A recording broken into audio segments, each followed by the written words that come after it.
Sa isang medical university si Senita at ang kanyang mga kasamahan ay pinag-aaralan ang tungkol sa utak na itinuturing pangunahing organ ng tao dahil kinokontrol nito ang lahat ng bahagi ng katawan.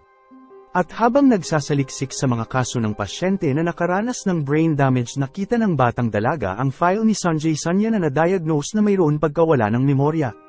At dahil gustong malaman at pag-aralan ang sakit na ito, humingi ng pahintulot si Senita sa kanyang guro ng permisyon makausap ang pasyente, gayunpaman pinagbawalan nito na gawin ng guro dahil ang kaso ni Sanjay ay iniimbestigahan ng mga pulis.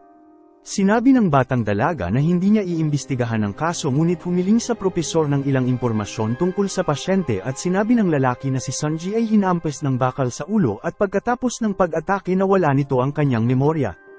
At ang negosyante ay naaalala lamang ang mga bagay na nangyari sa nakalipas na 15 minuto at pagkatapos noon ay makakalimutan ulit ang lahat. Si Sanjay ay may ilang alaala lamang ng araw noong siya ay inatake, ngunit walang nakakaalam kung gaano kadami ang kanyang naaalala. At mula noon ang pasyente ay nagagawa lamang ang mga gawain na inutos sa kanya ng isang tao o sa pamamagitan ng mga tala. At kahit na wala sa kanyang file ang impormasyon ng umatake, si Sanjay ay may ilang clues at inalay ang kanyang buhay sa paghihiganti nito sa salarin.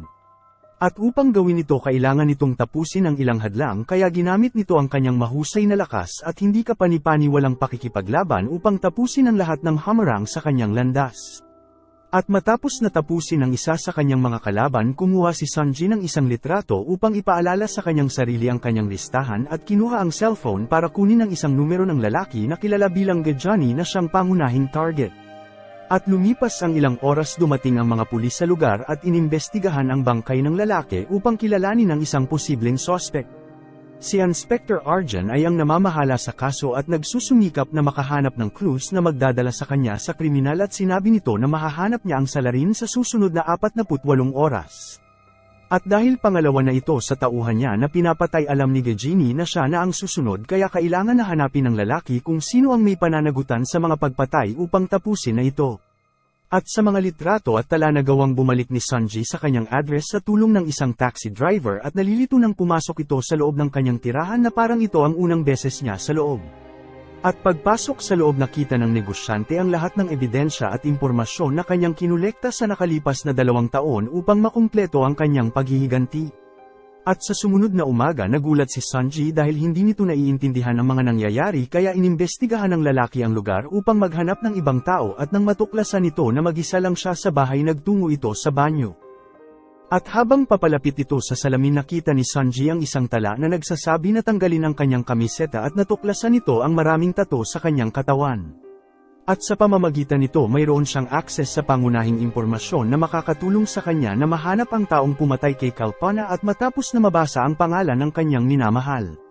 Si Sanjay ay nakakuha ng ilang fragment ng kanyang memorya at pumunta upang tignan ang mga tala at litrato na kanyang nakalap. At pagkatapos ay nagsanay ito at nag-ehersisyo upang mas palakasin ang kanyang katawan. Samantala si Sanjay ay nahihirapan sa mga nakakalungkot na alaala ng kanyang nakaraan dahil sa mga oras na mawala ang kanyang alaala, binabalikan din ito ang trauma na kanyang naranasan. At sa sumunod na umaga sinundan ni Arjun ang mga clues na nakolekta niya mula sa lugar ng krimen, at natuklasan na araw-araw tuwing 10:00 ng umaga ang kanyang suspect ay nasa hintuan ng bus sa lungsod. Kaya humiling ang inspector ng tulong sa taxi driver upang makilala ito at nagbabantay hanggang sa dumating si Sanjay. Mabilis na tumakbo si Arjun patungo sa bus, ngunit napagtanto ni Sanjay na hinahabol siya at nagawang makatakas sa tamang oras.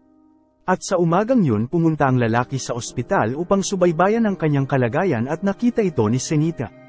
Ang dalaga ay ipinakilala ang kanyang sarili bilang isang medikal na estudyante at nagimbita para magkape. At sa mga sandaling yun ang alarm clock ay tumunog at nagpapahiwatig na lumipas na ang 15 minuto, at ipinaliwanag ni Sanjay na ang alarm ay nagpapaalala sa kanya na maglitrato ng mahalagang bagay at tao upang maalala niya ito. Pagkatapos ay hiniling ni Senita na kunan siya nito ng litrato at kilalanin siya nito bilang kanyang kaibigan upang makapag-ugnayan pa sila, at kinunan siya ni Sanjay ng 2 litrato at ibinigay ang isa sa babae at sinabing ipapakita niya ito sa susunod na magkita sila. At pagkatapos ang lalaki ay bumalik sa kanyang bahay at nagulat sa biglang pagdating ni Arjun na gumamit ng kahoy na sandata upang umatake sa kanya. At pagkatapos ay itinali ito ng inspector sa isang upuan at hinubad ang kanyang damit upang suriin ang kanyang mga tato. At habang nag-iimbestiga sa lugar nakita nito ang isang talaan na may petsang 3 taon na ang nakakaraan at natuklasan na ang kriminal ay isang matagumpay na negosyante noong mga panahon na yun. Si Sanjay Sanya ang may-ari ng pinakamalaking kumpanya ng cellphone sa India na kilala bilang Airvoice at sa kabilang panig ng Mumbai nakatira si Kalpana na nagtatrabaho sa isang film studio bilang isang extra sa mga advertising video ngunit ang kanyang tunay na pangarap ay maging isang kilalang modelo. At habang nagplaplano sa susunod na advertising na isasagawa upang maisapubliko ang Airvoice inutusan ni Sanjay ang kanyang mga ahente na maglagay ng karatula sa bubong ng isa sa mga bahay sa kalye. At nagkataon na ang napiling bahay ay pag-aari ni Kalpana kaya ilang Airvoice agent ang nagpunta sa studio kung saan nagtatrabaho ang babae upang humiling ng permission na maglagay ng karatula. At pagdating sa lugar sinalubong sila ni Satvir ang may-ari ng kumpanya na gumabay sa mga bisita sa dressing room. At sa mga sandaling yun lahat ng empleyado ay nagtipon sa pinto upang makinig sa usapan. At nang napagtanto na tinanggihan ni Kalpana ang panukala na ginawa sa ilalim ng pangalan ni Sanjay si Satvir ay dumating sa conclusion na ang dalaga ay inaanyayahan sa isang date. At sa sandaling umalis ang mga ahente sinubukan niyang kumbinsihin ang babae na tanggapin ang alok dahil ang studio ay lalago ng husto kapag nalaman ng mga tao na ang kasintahan ng may-ari ng Airvoice ay ang pangunahing bida sa lahat ng patalastas.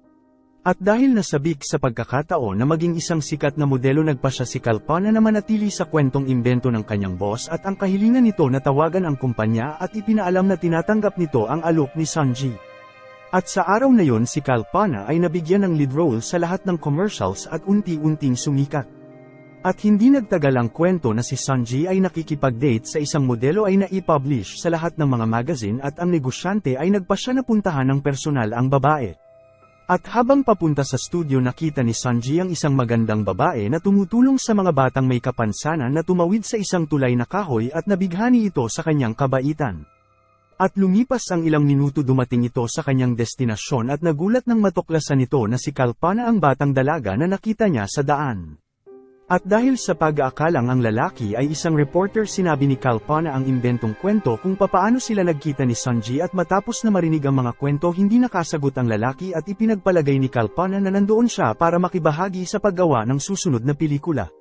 At dahil nawalan ng lakas ng loob upang i-unmask ang babae sinabi ni Sanjay na pumunta siya doon upang humanap ng trabaho at iniwan ang numero ng kanyang telepono sa aktres. Nang tanungin siya ni Kalpana kung ano ang kanyang pangalan sinabi ng negosyante na ang pangalan nito ay Sachin at umalis na tila in love sa babae. At lumipas ang ilang araw natanggap nito ang pinakahihintay niyang tawag at nakipagkita sa isang lokasyon na malapit sa set ng pelikula. At habang naglalakad ang dalawa nakita ni Kalpana ang isang bulag na lalaki at tinulungan ito na maglakad patungo sa sakayan ng bus na mas lalong nagpabilid kay Sanjay. At habang lumilipas ang panahon ang dalawa ay mas lalong naging malapit sa isa't isa at naging matalik na magkaibigan. At sa tuwing magkikita sila ang negosyante ay mas lalong humahanga sa kabaitan ni Kalpana at nagkaroon ng matinding pagmamahal sa kanya. At sa buong oras na magkasama sila hindi naghinala ang aktres na ang lalaki ang tunay na may-ari ng Airvoice at naniniwalang isang ordinaryong lalaki lamang ito na nagsisikap mamuhay. At isang araw nalaman ni Kalpana na ang kanyang boss ay nagplaplano magsagawa ng isang pagdiriwang sa bisperas ng bagong taon at nagpadala ng mga imbitasyon sa malalaking artista. Pagkatapos ay ibinalita nito na si Sanjay ay dadalo bilang panauhing pandangal at hiniling sa babae na isama ang kanyang nobyo sa pagdiriwang. At nang marinig ito nagulat si Kalpana dahil napagtanto nito na malalaman ang kanyang sikreto gayunpaman kumalma ito nang sinabi ni Satvir na ang mga bisita ay gusto na makita si Sanjay dahil wala pang nakakakita sa kanya sa publiko. At sa mga puntong ito nakaisip si Kalpana ng isang plano upang maiwasan na mahuli at humiling sa isang kaibigan na tulungan siyang magpanggap bilang kanyang kasintahan sa araw ng pagdiriwang. Nang biglang dumating si Sanjay at sinabi ng babae na ito ang tamang panahon upang sanayin ang kanyang pag-arte. Gayunpaman sa sandaling makita nito ang lalaki nagsimulang tumawa ang negosyante at sinabi na hindi siya maaaring maging si Sanjay kaya naman nagpasya si Kalpana na sabihin sa kanyang kaibigan ang katotohanan at ibinunyag na nagsinungaling ito tungkol sa pakikipag-date sa may-ari ng Airvoice upang makakuha ng maraming prestihiyo sa kumpanyang pinagtatrabahuhan nito. At sa pagtatangkang tulungan nito inalok ni Sanjay na sanayin si Sampit upang maaari itong kumilos ng mas kapanipaniwala ngunit sa halip ay kinumbinsi ito ni Kalpana na siya ang magpanggap bilang kanyang nobyo sa panahon ng pagdiriwang. Dumating ang negosyante sa eksena sakay ng kanyang sasakyan at pati ang dalaga ay humanga nang napagtanto nito na ang lahat ay nakilala siya bilang si Sanji Sanya na kahit hindi nagsasalita ng kahit ano. At habang naghahapunan ang kinatawan ng isang ampunan ay lumapit sa negosyante upang humingi ng kontribusyon para sa NGO kung saan siya nagtatrabaho at agad na sinubukan ni Kalpana na maghanap ng dahilan upang ilisin si Sanji sa sitwasyon. Gayunpaman kinuha ng lalaki ang kanyang checkbook at ginawa ang isang malaking donation para sa NGO. At nang makita ito gumaan ang pakiramdam ng aktres at naniniwala na ang kanyang kaibigan ay nagbigay ng isang pekeng tseke. At pagkatapos ng selebrasyon umuwi sila sakay ng isang bus at nagsimulang tumawa si Kalpana nang napagtanto nito na ang kanyang plano ay gumana at hindi ito makapaniwala na nagawa ni Sanji na lokohin ang lahat sa kanyang pag-arte. At nang makita na nakangiti ang babae hindi napigilan ng negosyante ang kanyang nararamdaman at pagkatapos na ipagtapat ang kanyang pagmamahal hiniling din ito kay Kalpana na magpakasal sila. At sa puntong ito nagulat ang babae at humiling ng ilang panahon upang pag-isipan ang kanyang isasagot at bago umalis sa bus sinabi nitong sasagot siya sa mga susunod na araw. At habang nasa daan nagplano si Sanji ng gagawin at naisip na kapag pumayag si Kalpana na maging kanyang fiancé ihahayag nito ang kanyang tunay na pagkatao at kung hindi man plano ng negosyante na mawala sa buhay ni Kalpana nang hindi pinapaalam sa babae kung sino talaga siya. At ito ang katapusan ng kanyang tala mula sa 2005 at upang malaman ang iba pang bahagi ng kwento kailangan hanapin ng inspector ang tala mula sa mga susunod na taon. Ngunit bago pa mabasa ni Arjun ang natitirang bahagi ng kwento nakalaya si Sanji at inatake siya at habang naglalaban nakatanggap ng maraming suntok ang pulis sa ulo at kinuha ang kahoy na sandata upang lumaban sa lalaki. Gayunpaman ang mga pag-atake nito ay walang bisa at muli madali lang siyang pinatumba nito at sa mga oras na tatapusin na si Arjun narinig ni Sanji ang doorbell at nagtungo upang tignan ito. At doon nakatanggap ito ng isang pagbisita mula sa kanyang manager at sa kanyang doktor na pumunta upang suriin ang estado ng kanyang kalusugan. At sa mga puntong yun sinubukan ng isang lalaki kumbinsihin ang kanyang boss na bumalik sa kanyang mansion kung saan magkakaroon ito ng access sa pinakamahusay na nurse at pribadong driver. Gayunpaman tumanggi si Sanji na umalis sa apartment at sinabing ayos lamang ito sa kanyang sarili. At sa kinagabihan pumunta ang lalaki sa medical school festival dahil alam niyang nandoon si Gajini. Nakaupo si Sanji sa isa sa upuan sa auditorium nang ihayag ng nagtatanghal ang pagdating ng kanyang dakilang kaaway. At sa mga sandaling yun tumayo ito at kumuha ng litrato ni Gajini upang itago sa kanyang mga files. At sa panahon ng isang musical performance ni Senita at kanyang mga barkada pumunta ito sa parking lot at tinawagan si Gajini. Gayunpaman inutusan ng matanda ang isa sa mga tao nito na sagutin ang tawag at nang lumitaw ang lalaki sa parking lot inatake ito ni Sanji. At sa loob ng 15 minuto na lumipas nakalimutan ng negosyante ang mukha ni Gajini kaya sigurado siya na ang lalaking ito ang kanyang target. Kaya binali ni Sanji ang leeg ng lalaki ng walang awa at pagkatapos ay kinuha ang litrato na kinuha nito upang kumpirmahin ang lalaki. At nang napagtanto na tinapos nito ang maling tao nawalan ito ng pag-asa ngunit kailangan din niyang tumakas dahil ang totoong Gajini at mga tauhan nito ay dumating. At sa sumunod na umaga binisita ni Senite si Sanji at nagpa siya na pumasok sa kanyang apartment nang matuklasan nito na nakabukas ang pinto. At habang naglalakad sa madilim na lugar nakita ng batang babae ang lahat ng tala at mga litrato na kinolekta nito. At pagkatapos natuklasan nito na ang pasyente ay isang kriminal na nagnanais na patayin si Gajini. At pagbukas ng isa sa mga aparador nakita ng babae ang inspector at tinulungan nito na palayain ang sarili at pagkatapos na uminom ng tubig pinayuhan ni Arjun si Senita na umalis dahil isang napakadelikadong lalaki ang nakatira sa lugar na yon. At doon dumating si Sanji at si Arjun ay naging desperado gayunpaman nang napagtanto niya na ang kriminal ay hindi naaalala kung sino siya nagpasya ang inspector na tumakbo at hinabol ito ni Sanji. Tumakbo si Arjun sa kalye na hindi napapansin ng mga sasakyan at nauwi sa pagkabangga ng isang bus. At mabilis na nagkumpulan ng mga tao sa kanyang katawan at nang napagtanto na namatay ang lalaki nagpasya na tumakas si Senita. At dahil alam niyang malapit na mawala ang memorya ni Sanji na gawa ng batang babae hikayatin itong magsimula ng isang away sa loob ng mall upang makatakas siya. Samantala isa-isang tinapos ni Gajini ang kanyang mga kalaban upang mapatahimik ang lalaki na gustong pumatay sa kanya. Gayunpaman kahit na naubos na nito ang kanyang listahan ang matanda ay nanatiling kumbinsado na ang kanyang tunay na kalaban ay buhay pa rin.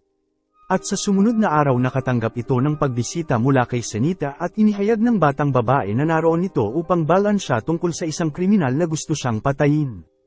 Plano ng estudyante na iulat ang kaso sa mga pulis, ngunit kung gagawin niya ito siya ay mapapatalsik sa kolehiyo dahil sa pagpunta nito sa bahay ng pasyente nang walang pahintulot. Kaya nagpasya itong ibunyag ang pagkakakilanlan ni Sanji kay Gajini at pinayuhan ito na mag-ingat. At nang umalis si Senita na diskubre ni Gajini ang sakit ni Sanji at nagpadala ng ilan sa kanyang tauhan upang tapusin ang lalaki. At sa kinagabihan nagplano sila ng isang ambush para patayin ang negosyante pagdating nito sa kanyang apartment. Ngunit ang hindi alam ni Gajini na sa mga sandaling yun si Sanji ay nasa kanyang tahanan na planong tapusin din siya. At habang nagbabasa sa kanyang dorm nakita ni Senita ang isang litrato na kinuha ni Sanji at naalala na ang pasyente ay may kaparehong larawan na katulad ng sa kanya. At dahil natatakot na masangkot sa gulo sa pulisya kung makikilala siyang kaibigan ng kriminal. Nagpasya ang batang babae na tawagan si Gajini at hiniling na kunin ang litrato kung magkakaroon ito ng pagkakataon. At ang hindi alam ni Senita na si Sanji ay nasa kabilang linya ng telepono at natuklasan na siya ang informer para sa kanyang mga kalaban. Kaya naman ang estudyante ay naging isa sa kanyang target at sa kalagitnaan ng gabi mabilis itong pinuntahan ni Sanji na nagtungo sa lugar upang tapusin ang babae. At dahil sa takot tumakbo si Senita palabas sa kanyang silid at pinatay ang mga ilaw sa gusali upang maipit si Sanji sa loob ng elevator. Samantala nagsimula itong sumigaw para humingi ng tulong at lahat ng estudyante ay lumabas sa kanilang silid upang tulungan siya. At nang dumating ang pulis sa lugar ang elevator ay napaligiran at si Sanji ay dinala sa istasyon ng mga pulis. At kahit pa nahuli ang kriminal hindi makatulog si Senita at naaalala ang notebook na nakita nito sa bahay ni Sanji. At sa mga sandaling yun nagpasya itong basahin ang mga tala at natuklasan ang lahat ng nangyari kay Sanji noong 2005. At pagkatapos sinimulan nilang basahin ang tala mula sa 2006 at natuklasan na tinanggap ni Kalpana ang marriage proposal. Gayunpaman ang babae ay nagtakda sa kanyang sarili na magpapakasal ito pagkatapos lamang nitong yumaman dahil mula pa ng bata ito ang kanyang pangunahing layunin ay maging financial independent. Kaya nagpasya si Sanji na maghintay hanggang sa makamit nito ang layunin ng babae bago ihayag ang kanyang tunay na pagkatao. At lumipas ang ilang araw bumili ang babae ng unang sasakyan para sa kanyang magiging cab company at dahil dito mas lalong nasabik si Kalpana na tuparin ang kanyang pangarap dahil kapag nangyari ito ay pwede na siya mag-asawa. At para maging komportable ang lahat para sa kanyang minamahal tinanong ni Sanji ang kanyang advisor na ibigay ang isang susi ng bagong apartment nang hindi nalalaman na galing ito sa kanya. At gumawa ang lalaki ng isang draw at sinabi na ang babae ang napili na manalo ng isang apartment sa ilalim ng Air Voice. At bago lumipat inanyayahan ni Kalpana si Sanji na bisitahin ang bahay kung saan sila titirang dalawa sa hinaharap at itinala nila sa isang blok ng semento ang unang hakbang nilang dalawa sa tahanan. At pagkatapos ng selebrasyon pinaalam ni Sanji na kailangan nitong maglakbay sa kanyang bayan dahil ang ina nito ay may sakit at nangako na babalik ito sa loob ng 10 araw. At sa gabing yun bago umalis nakatanggap ito ng isang tawag mula kay Kalpana at sinabi ng babae na kailangan niya itong makausap ng personal. At nang magkita sila ibinigay ng babae ang isang malaking halaga ng pera at inihayag na binente nito ang kanyang sasakyan upang tulungan si Sanji na magbayad sa pagpapagamot ng kanyang ina. At nang makita nito ang napakagandang pag-uugali ng babae na antig si Sanji at inihatid nito si Kalpana pauwi. Ito ang huling tala na ginawa ni Sanji sa kanyang diary kaya nagpasya si Senita na mag-imbestiga para malaman kung ano ang nangyari pagkatapos ng paglalakbay ni Sanji. Samantala ang advisor ng negosyante ay nagawang palayain si Sanji mula sa bilangguan at dinala ito pabalik sa bahay. At sa gabing yun sinundan ni Gajini sila Sanji at pagkatapos na igapos ito binura nito ang lahat ng kanyang tattoo sa katawan at alam ng matanda na si Sanji ay isang maimpluwensyang tao at ang kanyang pagkawala ay maaaring humantong sa malaking problema. Kaya nagpasya si Gajini na tanggalin ang lahat ng mga tala at larawan tungkol sa kanya upang kapag nagising ito hindi na maaalala ni Sanji ang paghihiganti sa kanya. At matapos ang ilang araw ng pagsisiyasat nakahanap si Senita ng isang lumang pahayagan na nag-uugnay kay Kalpana sa isang shelter ng mga ulilang babae. At nang nasa lugar tinanong ng batang babae ang ilang babae sa lugar at sinabi nito sa kanya na habang bumisita si Sanji sa kanyang ina kailangan maglakbay ni Kalpana sa katabing nayon upang gumawa ng isang recording. At nang nasa tren na ito nakita nito si Sonal na nagtatago sa ilalim ng upuan at natuklasan na ang babae ay nahuli mula sa kanyang nayon kasama pa ang ilang batang babae. At sa isa sa mga istasyon na gawa ni Sunil na makatakas at nagtago sa ilalim upang makatakas sa mga lalaki na kumuha sa kanya. At nang marinig ito nagtago si Kalpana sa banyo kasama ang batang babae at nang pumunta ang mga kriminal upang kunin ang bata ibinigay ng babae ang kanyang mga alahas upang hayaan na nila ang bata. At ilang minuto ang lumipas dumating ang tren sa huling istasyon at natuklasan ng dalawa na ang mga lalaki ay nagtatago at naghihintay na makidnap sila. At sa kabutihang palad sa kasunod na bagon ay may mga militar na umatake sa mga kriminal at nagawang tulungan na palayain ang iba pang bata na nahuli sa kanilang mga nayon. At matapos na dalhin ang bata sa ampunan si Kalpana ay nakatanggap ng isang tawag mula sa direktor ng shelter at ipinaalam sa kanya ng babae na ang mga batang babae ay binili ng lalaking si Gajini at nagalit ito dahil nakialam si Kalpana sa kanyang negosyo. Kaya nagpadala ang lalaki ng ilan sa kanyang tauhan upang tapusin siya. At nang marinig ito na pagtanto ni Kalpana na may sumusubok na pumasok sa kanyang apartment at nagtago sa isang sulok. At habang hinahanap siya ng mga lalaki dumating si Sanji at ang lahat ay tumahimik. At pagkaraan ng ilang saglit na pagtanto nito na wala si Kalpana sa bahay at tuluyan na umalis. Gayunpaman nang sumakay ito sa kanyang sasakyan tinawagan nito ang babae at narinig ng mga kriminal ang tunog ng telepono.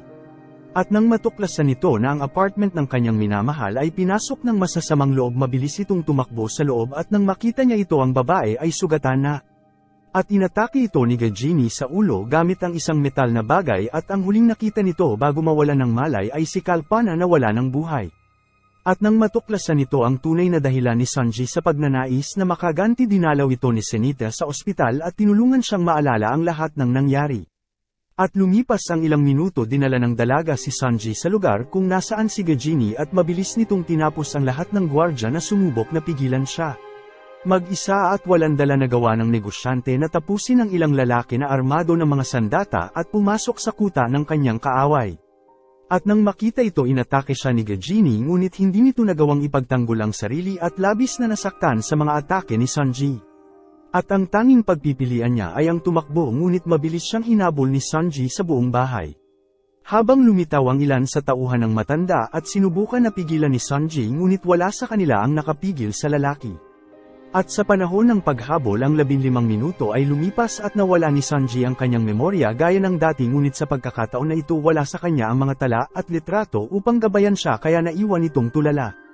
At nang napagtanto nito ang pangyayari sinamantala ni Gajini ang pagkakataon na baliktaran ang kanyang kalaban at inatake ito habang nalilito si Sanji. At sa mga sandaling yun dumating si Senita at tumakbo upang tulungan si Sanji ngunit mabilis itong inatake ni Gajini at bumagsak ito sa lupa. At habang nagdiriwang sa kanyang tagumpay naghanda ang lalaki na tapusin ang batang babae. Gayunpaman nang makita nito na tatapusin na si Senita sa kaparehong paraan katulad ng kay Kalpana tinipon ni Sanji ang kanyang lakas at nagawang bumangon. At matapos na maghagis ng metal na bagay sa matanda lumakad ito sa kanya at matapos ng ilang pag-atake ay nagawa niya itong patumbahin. Pagkatapos ay inatake nito si Gajini sa ulo dahilan upang magdusa ito ng kaparehong kapalaran na sinapit ni Kalpana. At ilang buwan ang lumipas si Sanji at Senita ay muling nagkita sa ampunan na itinayo nito sa ngalang ng kanyang yumaong kasintahan. Ang kanyang memory recovery treatment ay umunlad at ang negosyante ay naaalala na ang kanyang nakaraan ng mas detalyado. Pinagdiriwang nila ang isang kaarawan ng bata sa ampunan nang ibigay ni Senita ang isang regalo. At nang buksan nito nakita ng lalaki ang konkretong bloke na naglalaman ng bakas ng paa nila ng kanyang minamahal at habang tinitignan nito. Ang utak ni Sanji ay binisita ng magandang alaala sa pamamagitan ni Kalpana. Salamat sa panunood. Kung nagustuhan mo ito huwag kakalimutan mag-like at subscribe para sa mga susunod pa nating movie recap.